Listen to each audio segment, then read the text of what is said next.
The massive crystal chamber of the Galaxy Council fell silent. 500 beings from across the known stars stopped their conversations. Ambassador Hfy of the Zephyrian Empire stood at the center platform, his 4 arms spread wide. His black scales gleamed under the chamber's lights. "We claim the planet called Earth," he announced. His voice echoed through the chamber. "The primitive world in the outer rim. Our fleets are already moving." Whispers started among the younger council members. The Novari delegation looked confused. The crystal beings of Zenthara sparkled with interest, but the older races said nothing. They just stared at the Zephyrian ambassador. Ambassador Hfy of the Altarian Republic stood up slowly. His blue skin had turned pale. "You cannot do this," he said. His voice was quiet but firm. Hfy laughed. The sound was harsh and cold. "Why? Because you want that backwater world for yourself? The humans barely have space flight. They use chemical rockets like children with toys." "You do not understand," Hfy said. He looked around the chamber at the other old races. The Vrathari delegate had closed all 6 of his eyes. The ancient Methodist ambassador was shaking her head. "What is there to understand?" Hfy demanded. "We have conquered 47 worlds. Our fleet has never been defeated. These humans have not even left their own system. They fight with metal weapons and burn fossil fuels." The young Novari ambassador raised her hand. "If Earth is so weak, why do we have laws about contact with them? I have heard rumors about restrictions." The chamber grew even quieter. Some of the oldest beings shifted in their seats. Others looked at the floor. High Chancellor Vorthan, eldest of all council members, slowly stood. His species was so old that no one remembered their real name. They just called them the First Ones. His voice was like wind through dead leaves. "There are protocols," he said. "Ancient protocols." "What protocols?" Hfy demanded. "Show me these laws." Vorthan touched a control on his platform. A hologram appeared in the center of the chamber. It showed legal documents with red warning symbols. The text was in the old script that few could read. "Earth is under Quarantine Protocol 7, Vorthan said. "No contact, no interference, no approach within 50 light years." The young delegates leaned forward. The Novari ambassador spoke first. "Why?" "What makes these humans so dangerous? My intelligence reports say they still use nuclear weapons and fight wars among themselves." "That is exactly why," whispered the Vrathari delegate. His 6 eyes opened one by one. Hfy slammed his fist on his platform. "Enough of these games. You are all afraid because you want Earth for yourselves. The humans are nothing. They have no energy weapons, no shields, no faster-than-light communication. They are barely out of their Stone Age." "You are making a mistake," Hfy said.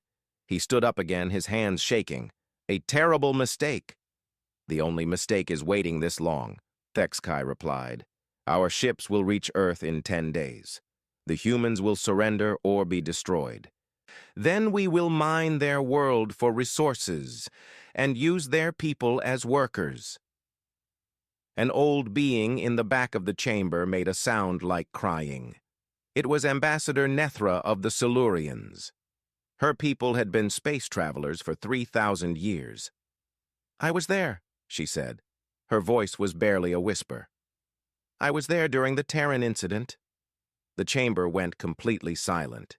Even the air recycling systems seemed quieter. "What incident?" asked a young delegate. But the old beings would not explain. Vorthan touched his controls again. Red symbols appeared over the hologram. "All records of the Terran incident are classified," he announced. "Level Black classification. Only species over 1,000 years old may access them." Hfy laughed again. "You think I am afraid of your stories? Your legends? The Zephyrian Empire fears nothing in this galaxy." "Then you are fools," said Ambassador Nethra. Tears ran down her ancient face. We tried to warn the Korthax slavers 300 years ago. They did not listen either. What happened to the Korthax? Asked the Novari ambassador. Silence. Where are the Korthax now? She asked again. Gone, said Vorthon. Their empire, their worlds, their people, all gone. Thexkai's scales rippled with anger. You think these primitive humans destroyed an entire empire? Impossible. The humans do not even have proper spaceships.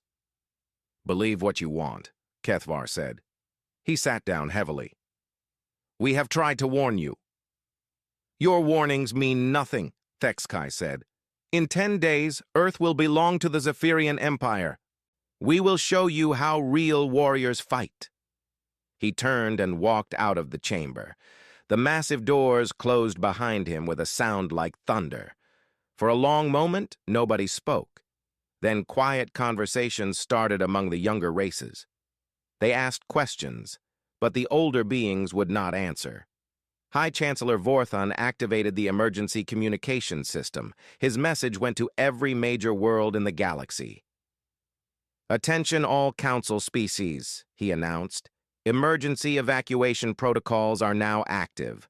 All civilian ships should leave the sectors near Earth. Military fleets should prepare for possible refugee assistance. The young delegates looked confused. Refugees from where? Asked the Novari ambassador. From everywhere within 100 light years of Earth, Vorthon said. But why? The old beings started leaving the chamber.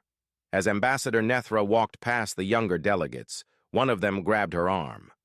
Please, the young being said, tell us what happened. What is the Terran incident? Nethra stopped. She looked at the young face full of curiosity and fear. One human ship, she whispered. One damaged human ship with 37 crew members. They fought off a Korthax raider fleet of 200 vessels. When we arrived to investigate, we found the human ship floating in space, damaged beyond repair but still functioning. How is that possible? The humans had turned their ship into a weapon. They used everything they could find, metal pipes, chemical explosives, even their own bodies as projectiles. They never stopped fighting, never surrendered. Even when their ship was breaking apart, they kept attacking. The young delegate's eyes grew wide. But that was just one ship, Nethra continued. One ship far from their home. Now the Zephyrians are attacking their home world, their families, their children. She pulled free and walked toward the exit. May whatever gods exist have mercy on the Zephyrians, she said, because the humans will not. The chamber emptied quickly after that. Emergency lights began flashing as the evacuation protocols activated across the galaxy. Admiral Vex Thul stood on the bridge of his flagship, the Shadow Strike. Through the massive viewing window, he could see the yellow star that the humans called Sul. Around him, 400 Zephyrian warships moved in perfect formation. It was the largest fleet the Empire had ever assembled. Report, he commanded. Captain Zethra checked her instruments. We are at the edge of the human system, sir. Sensors show 9 planets. The 3rd planet is their home world. Any defenses? Vex Thul asked. None that we can detect, sir. No orbital stations, no defense platforms, no military ships in space. Vex Thul's 4 arms crossed over his chest. Scan the planet itself. Scanning now, sir. Zethra's claws clicked on her control panel. The planet shows signs of primitive technology, radio signals, basic energy generation, some artificial satellites, but they appear to be for communication only. How many humans? Approximately 8 billion, sir, spread across 7 large land masses. Vex Thul laughed. 8 billion primitives with no space defenses. This will be the easiest conquest in Imperial history. His communication officer looked up. Sir, we are receiving a transmission from the human world. Put it through. The voice that came through the speakers was speaking in broken galactic common. The translator struggled to make sense of the primitive language. Unknown ships, This is Earth Defense Command. We request peaceful contact. Please respond with your intentions. Vexthul's scales rippled with amusement. Earth Defense Command? They call their pathetic radio operators a defense command? The bridge crew laughed. These humans were even weaker than they had expected. Open a channel, Vexthul ordered. This is Admiral Vexthul of the Zephyrian Empire. We claim this system and all its worlds. You will surrender immediately. There was a long pause. Then the human voice came back, speaking slowly. We need time to discuss this with our leaders. You have 1 hour, Vexthul said. After that, we will begin destroying your cities. He cut the transmission and turned to his weapons officer. Prepare the bombardment cannons. Target their largest population centers. Meanwhile, in the Galaxy Council chambers, emergency meetings were happening around the clock. The great crystal screens showed the Zephyrian fleet positions. Every council member watched with growing fear. They have not moved from the system edge, reported the Novari observer. They seem to be waiting. Of course they are waiting, said Ambassador Nethra. Her voice was hollow. The humans asked for time. Time for what? Asked a young Centaurian delegate. To prepare, whispered Kethvar. High Chancellor Vorthan activated the emergency communication system again. All Council fleets are ordered to fall back to the secondary defense line. Minimum safe distance is now 200 light-years from Earth. 200 light-years? The young delegates looked shocked. But that would take days to travel. Why so far? Vorthan did not answer. He just kept watching the screens. Back in the Sol system, Admiral Vexthul was growing impatient. How much time do these primitives need? Their technology is barely beyond metal tools. Sir, his intelligence officer reported, we have been monitoring their communications. They appear to have contacted every government on their world. All of them? How many governments can one primitive planet have? Over 200, sir. Small tribal groups mostly. But they are all saying the same thing, which is?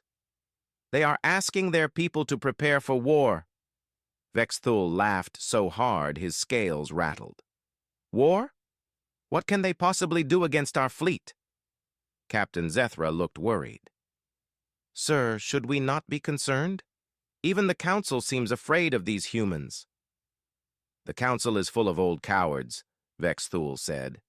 They have grown soft from too many years of peace. We will show them how real warriors handle primitives. His communication officer spoke up again.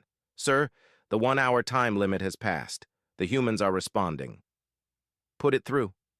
This time the voice was different, stronger, and it spoke perfect galactic common. This is Earth. We have discussed your demands. And? Vexthul demanded. Our answer is no. Vexthul's eyes narrowed. Then your people will die.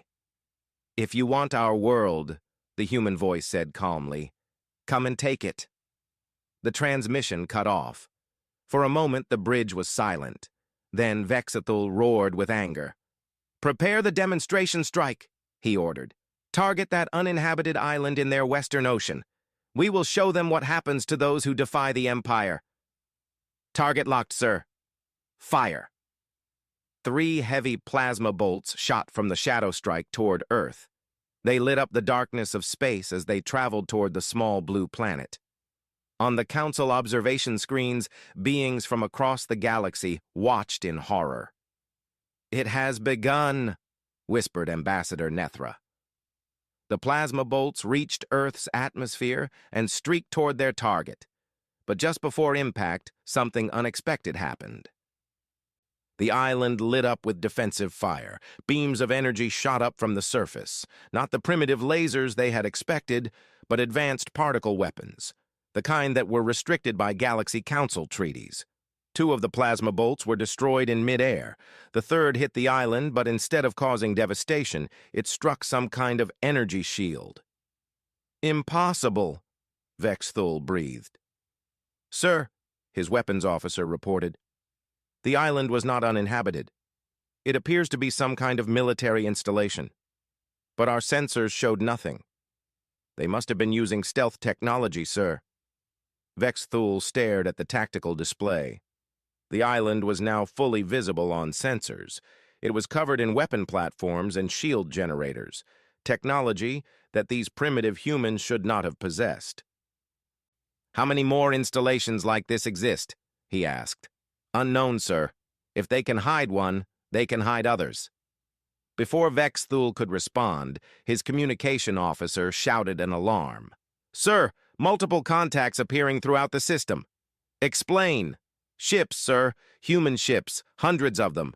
They are just appearing." On the tactical display, red dots began flashing into existence. First dozens, then hundreds, then thousands. They appeared around asteroids, behind moons, even in the empty space where sensors had shown nothing before. "Stealth fields," Zethra whispered. "They have been here all along." Vexthul watched as the human ships moved into attack formation. They were not the primitive chemical rockets his intelligence had reported. These were real warships with advanced engines and weapon systems. "How is this possible?" he demanded. His intelligence officer was frantically checking her data. "Sir, all our information about human technology appears to have been wrong." "Wrong how?" "They do not just have space flight, sir. They have had it for decades. These ships, some of them look older than our own designs." Admiral Vexthul stared at the tactical display. What should have been an easy conquest was becoming something else entirely. "Sir," his communication officer said quietly, "we are receiving another transmission from the humans." "Put it through." The voice was the same calm tone as before. "Admiral Vexthul, you attacked our world. You threatened our people. You have made your choice." "What do you want?" Vexthul asked. "Surrender now, or face the consequences." Vexthul's anger returned. "We outnumber you 4-1. "Numbers are not everything," the human replied. "Last chance, Admiral." Vexthul cut the transmission and turned to his fleet commanders. "All ships, attack formation. Prepare for battle. We will show these upstart primitives the power of the Zephyrian Empire." In the council chambers, the observers watched as both fleets began moving toward each other. "May the universe forgive us," High Chancellor Vorthon said quietly, "for what we are about to witness." The first human ship to respond was smaller than Admiral Vexthul had expected. It moved differently, too, not in the straight lines that military ships usually followed. It twisted and turned through space like a living thing. "Single human vessel approaching," Captain Zethra reported. "It appears to be some kind of patrol ship." "Destroy it," Vexthul ordered. "Show them what happens to those who challenge us." 3 Zephyrian destroyers turned toward the human ship, their plasma cannons charged with deadly energy. But before they could fire, the human ship did something no one expected. It split apart. What had looked like one ship was actually 5 smaller vessels flying in tight formation. They scattered in different directions, moving faster than any ship their size should have been able to move. "Impossible," Vexthul said. "Those are fighters, not a single ship." "Sir, they are too small to have faster-than-light engines," his engineering officer reported. "How did they get here?" Before anyone could answer, the human fighters attacked. But they did not use energy weapons like civilized races.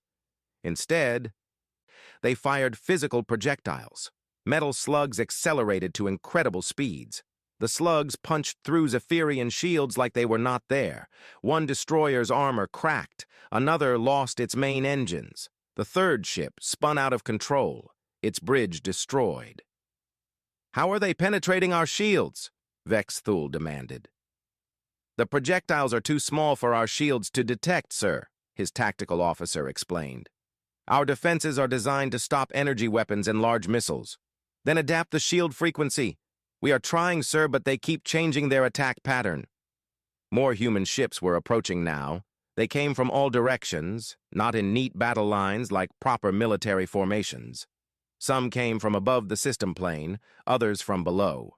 A few even came directly through the asteroid belt, using the rocks as cover. "This is chaos," Captain Zethra said. "They have no discipline, no formation." "Maybe that is the point," Vexthul muttered. His communication officer looked up. "Sir, we are receiving multiple transmissions from the human ships." "Put them through." What came through the speakers was not military communication. It was music. Loud, aggressive music with words that the translator could barely understand. Mixed with the music were voices shouting things like, "For Earth!" and "Come get some!" "Turn that noise off," Vexthul ordered. But before they could, one of the human voices came through clearly. "Hey, Admiral! You picked the wrong planet to mess with!" The transmission was followed by something that made every Zephyrian on the bridge freeze in terror. It was a sound no military manual had ever described. It was human laughter. In the Galaxy Council chambers, the emergency session was watching everything unfold through long-range sensors. "The humans are not fighting like any military force we have ever seen," the Novari observer reported. "They appear to be using individual ship tactics rather than fleet formations." "That is because they are not a military force," Ambassador Nethra said quietly. "Not in the way we understand it." "What do you mean?" "Look at their ship signatures," she said. "Those are not all military vessels. Some are cargo ships. Others are private spacecraft, even civilian vehicles." High Chancellor Vorthan leaned forward in his seat. "They armed their civilian population." "Every human who could fly a ship has joined the fight," Kethvar added. "This is not a military defense. This is an entire species defending their home." Back in the battle, Admiral Vexthul was discovering just how different human warfare could be. A group of human cargo ships had formed a line between his fleet and Earth. They were not trying to fight his warships directly. Instead, they were launching small objects into space. "What are those things?" he asked. His science officer ran a scan. "They appear to be mines, sir. But not energy mines. They are filled with metal fragments and chemical explosives. Primitive weapons. Yes, sir, but there are thousands of them." The mines spread out in a cloud between the two fleets. Some were tiny, barely larger than a person's fist. Others were the size of shuttlecraft. All of them were invisible to Zephyrian sensors until they exploded. The first explosion caught a Zephyrian cruiser by surprise. The blast itself was small, but the metal fragments ripped through the ship's hull like a storm of bullets. Emergency lights flashed as the ship lost atmosphere.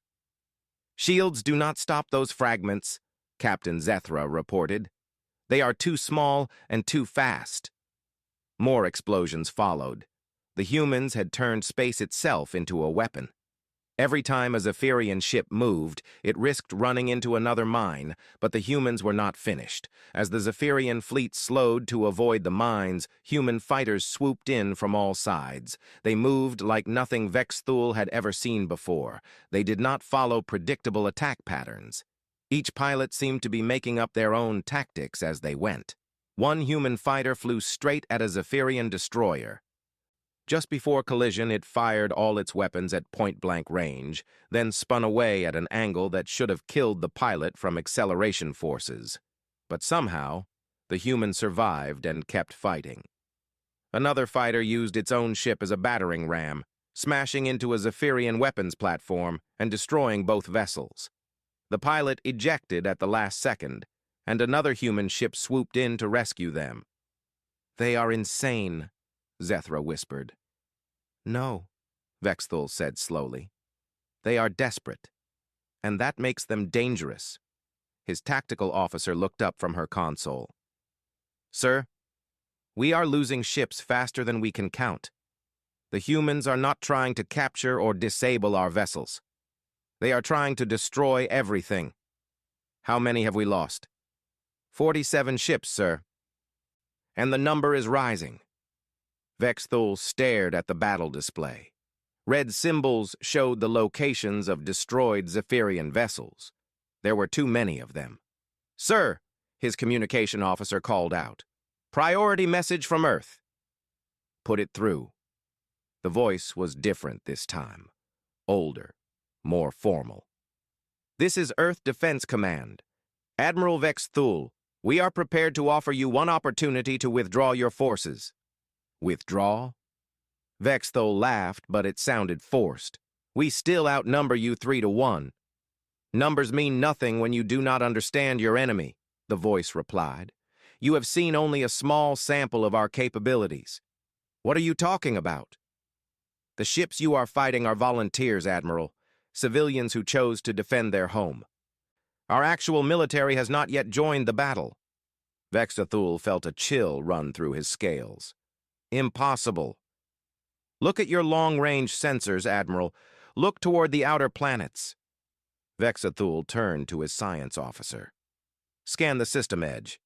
The officer's face went pale. "Sir, there are massive energy signatures approaching from the direction of the gas giant planets." "How massive?" "Unknown, sir. Our sensors cannot get a clear reading. But they are big. Much bigger than anything we have seen so far." On the tactical display, new contacts began appearing. These were not small fighters or converted civilian ships. These were true warships, built for destruction, and there were hundreds of them. "This is impossible," Vexthul said. "Our intelligence report said the humans barely had spaceflight." The voice from Earth came through the speakers again. "Your intelligence was wrong about many things, Admiral. We have been watching the galaxy for longer than you know. We have seen what happens to worlds that catch the attention of aggressive species. So you hid. We prepared." More human ships were appearing on sensors, not just from the outer planets, but from everywhere in the system. They had been hiding behind asteroids, inside planetary rings, even on the surfaces of moons. "How long have you been planning this?" Vexthul asked. "Since the day we learned we were not alone in the universe," the voice replied. "We knew that someday someone would come to take our world. We decided to be ready." Captain Zethra looked at the tactical display with growing horror. "Sir, we are surrounded." "All ships, fall back to defensive positions," Vexthul ordered. But even as he said it, he knew it was too late. The human ships were moving to encircle the Zephyrian fleet. Not in neat formations, but like hunters surrounding prey. And at the center of it all, Earth hung in space like a blue jewel, defended by its children. For the first time in his career, Admiral Vexthul wondered if he had made a terrible mistake. Admiral Vexthul gave the order to attack with everything they had. 400 Zephyrian warships opened fire at once. The space around Earth lit up like a star as thousands of plasma bolts streaked toward the human fleet. But the humans did not respond the way any civilized species would. They did not form defensive lines or try to match the Zephyrian firepower. Instead, they scattered like insects, moving in random patterns that made no sense. "They have no discipline," Captain Zethra observed. "No coordination." She was wrong.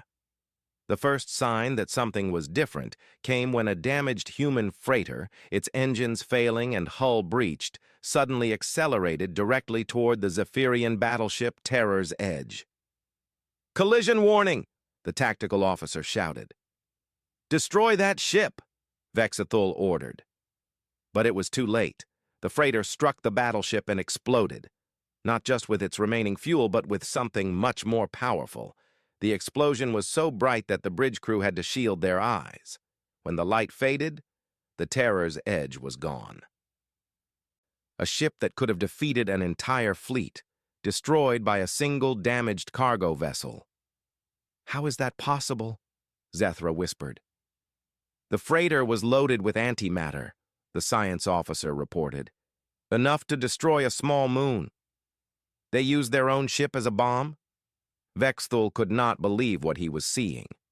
"What kind of species does that?" His answer came quickly. Another human ship, this one a passenger transport, rammed into a Zephyrian destroyer. Then another, and another. Each explosion took out ships that should have been invulnerable, but that was only the beginning.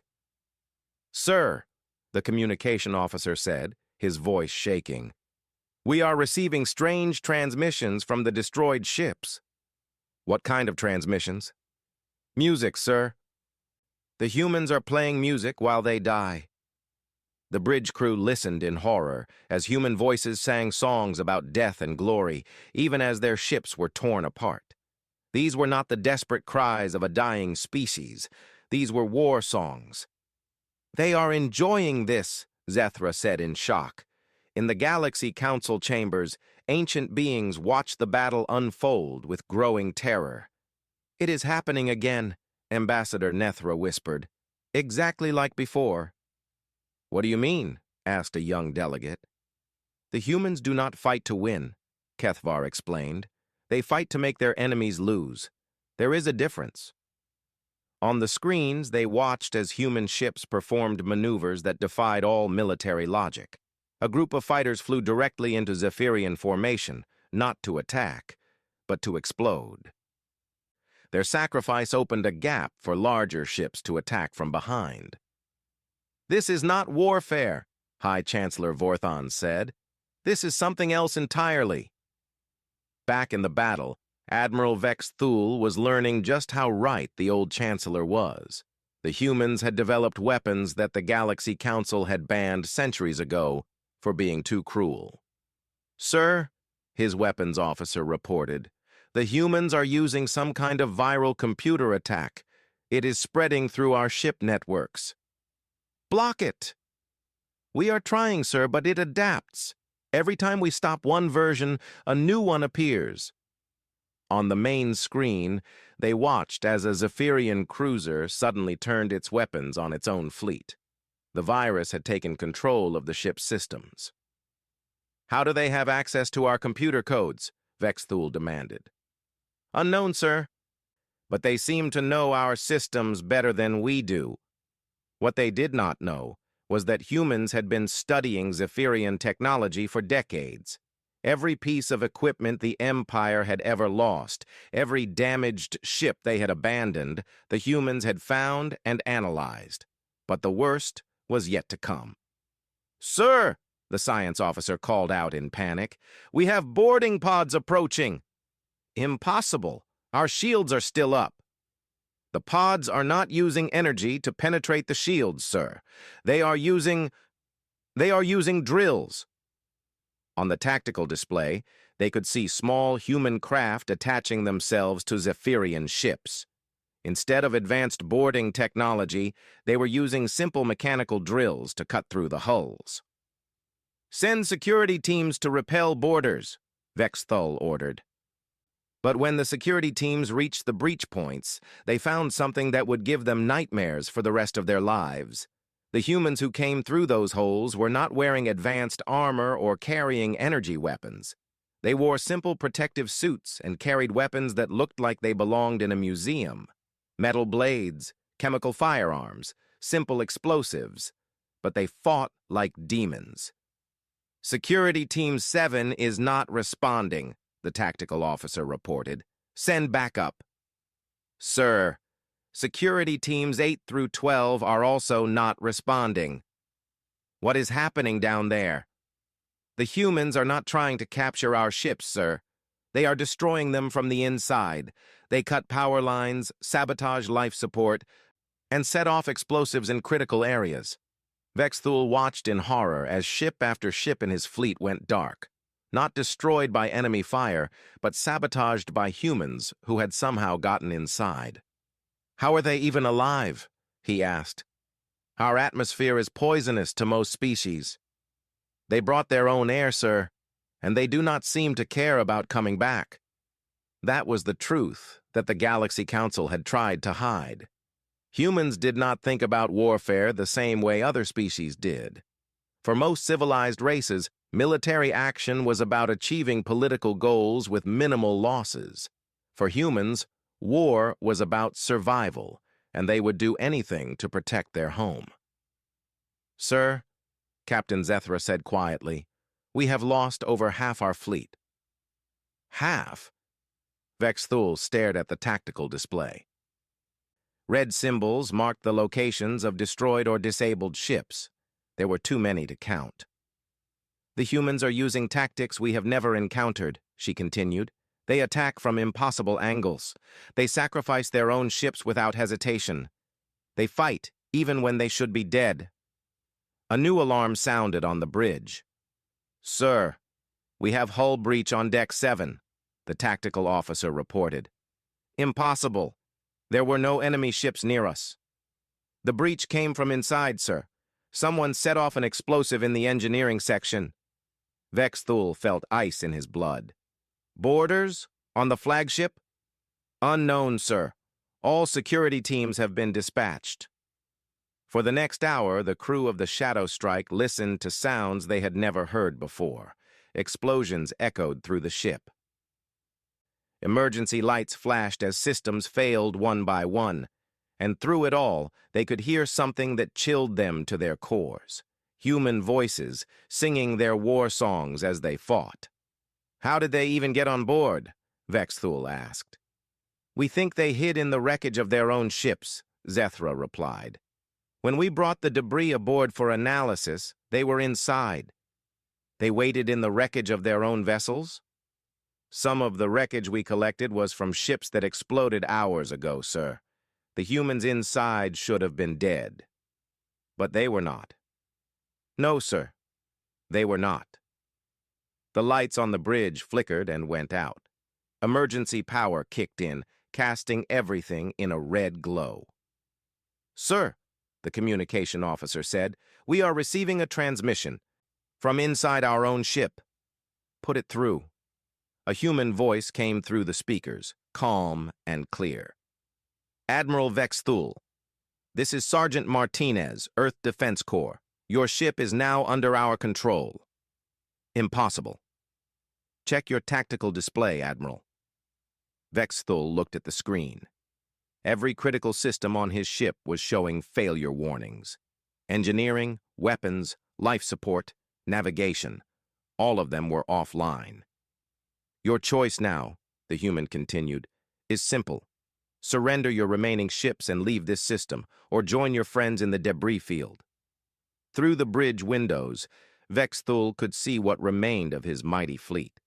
Less than 50 ships out of the 400 he had brought, and they were all running. "This is not possible," he whispered.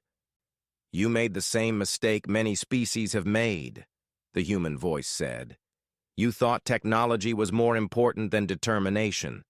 You thought superior numbers meant victory. You thought wrong." "What are you?" Vex Thul asked. "We are humans, Admiral, and this is our home. No one takes our home."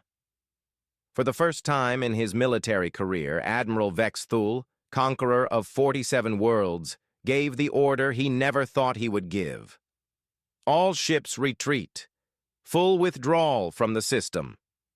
As his battered fleet limped away from Earth, he could hear human laughter echoing through his own ship. Admiral Vex Thul sat in the ruins of his flagship's bridge. Half his crew was dead or missing. The other half was trying to repair enough systems to keep them alive during the long journey back to Zephyrian space. Through the cracked viewing window, he could see Earth growing smaller behind them.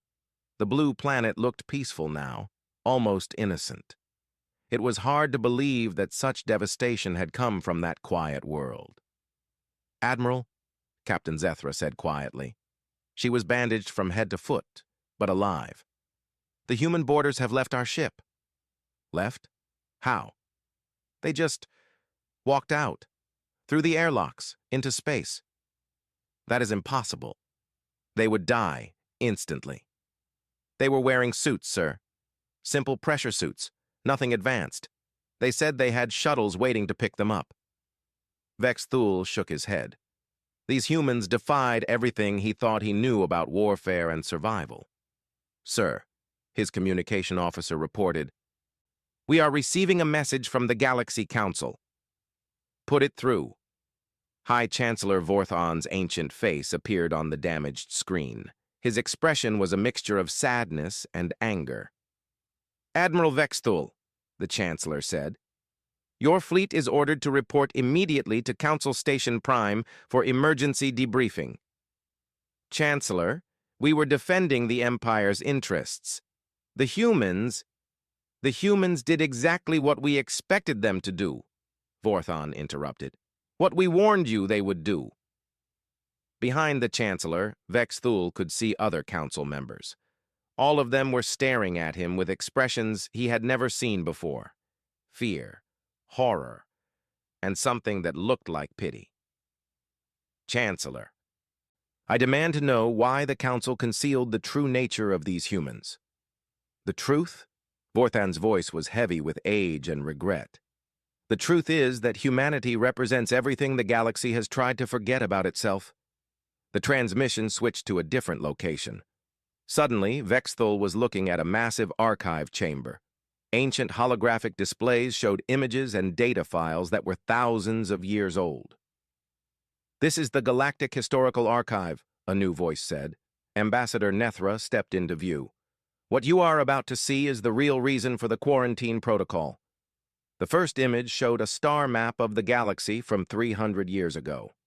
Hundreds of civilizations were marked in different colors.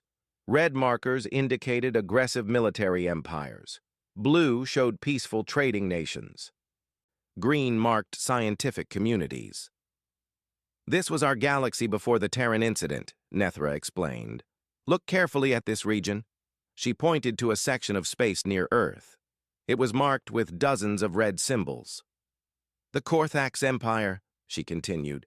"Slave traders and raiders. They controlled over 40 star systems and millions of beings. They were the most feared military force in this part of the galaxy." "What happened to them?" Vexthul asked, though he was beginning to suspect the answer. "They made contact with Earth." The display changed to show a small human spacecraft. It was primitive by galactic standards, barely capable of faster-than-light travel. "This was the UES Endeavor," Nethra said. 37 crew members on a peaceful exploration mission. They were humanity's first contact with an alien species, the Korthax. The Korthax attacked without warning. They disabled the ship and prepared to take the crew as slaves. Standard procedure for them. The display showed the Endeavor drifting in space, its hull torn open and engines dead. "But something went wrong," Nethra continued. "The humans did not surrender. They did not beg for mercy. Instead, they fought back." New images appeared. They showed the inside of the damaged human ship. The crew had torn apart their own vessel, turning every piece of equipment into a weapon. They used their life support systems to create explosives. They turned their navigation computers into guidance systems for missiles made from metal debris. They even used their own bodies as weapons when nothing else was left. Vexthul stared at the images in growing horror. 37 beings against an entire fleet. "The Korthax had 200 ships," Nethra replied. "When we arrived to investigate the distress signals, we found all of them destroyed or disabled. The humans had somehow turned their single damaged ship into a weapon that could defeat an entire empire." "How is that possible?" "Because humans think differently than we do," said another voice. High Chancellor Vorthon appeared on the screen again. "When we are threatened, we look for ways to escape or negotiate. When humans are threatened, they look for ways to win at any cost. But surely one ship could not defeat an empire." "You are right," Vorthon said. "One ship could not." But what happened next changed everything. The display showed new star maps. This time, they tracked the spread of something across Korthax space. The surviving Korthax ships returned to their homeworlds and told their leaders about the humans, Nethra explained. They described beings who fought with primitive weapons but refused to die, who turned their own bodies into weapons, who laughed as they destroyed superior forces. "The Korthax Empire decided to eliminate the threat," Vorthon continued. "They sent their entire military to destroy Earth. And they never returned." Vexthul felt his scales grow cold. "What do you mean?" "We mean exactly what we said," Nethra replied. "The entire Korthax military, over 3,000 ships, disappeared. We found the wreckage scattered across 100 light-years of space. And at the center of it all was Earth, completely untouched. That is impossible. Impossible, but true. The humans had somehow defeated a force 10 times larger than anything they should have been able to handle." "How?" "We do not know," Vorthan admitted. "We never asked, because by then we realized what we were dealing with." The display changed again. This time it showed current images of Earth. Cities covering the continents, space elevators reaching into orbit, massive industrial complexes on the moon. "This is what the humans have built in 300 years, Nethra said. "While we thought they were primitive and weak, they were actually preparing. Preparing for what? For the day when someone else would try to take their world." Vexthul looked at the images with new understanding. "Everything they did to us, they had planned." "Not planned exactly," Vorthan corrected, "but prepared for. The humans have spent 3 centuries studying every military threat they might face. They know our ships, our weapons, our tactics. They know them better than we do." "Because they have been watching us." "Yes, and learning from us, and preparing to fight us if necessary." Captain Zethra, who had been listening in silence, finally spoke up. "Why did you not warn us of this before we attacked?" "We tried," Nethra said sadly. "But your ambassador Hfy would not listen. He thought we were trying to keep the humans for ourselves." "So you let us attack them knowing what would happen?" "We could not stop you," Vorthan replied. "Council law prevents us from interfering with member species' military decisions."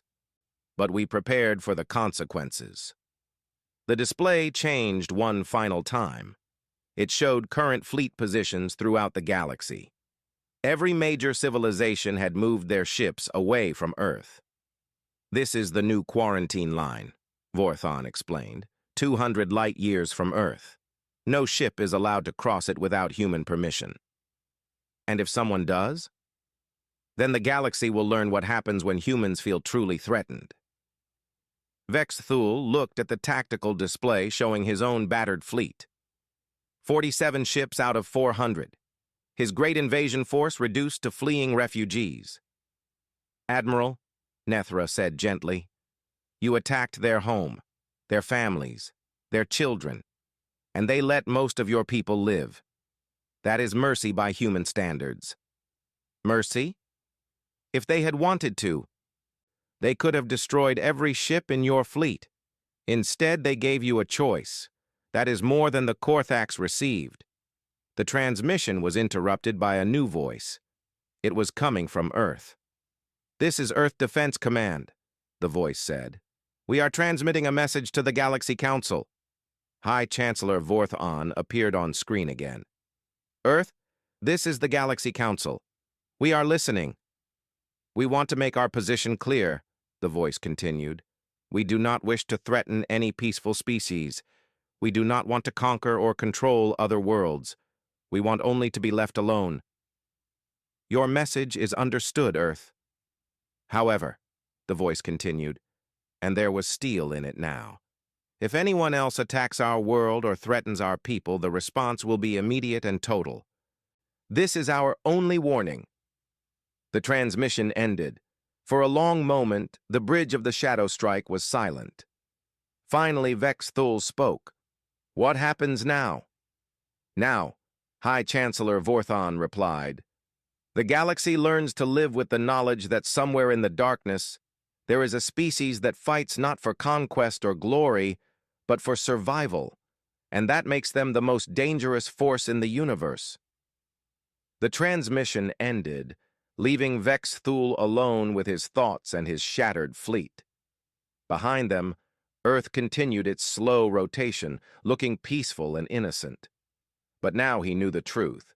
It was not a world to be conquered. It was a world to be feared. and the galaxy would remember that lesson for a very long time.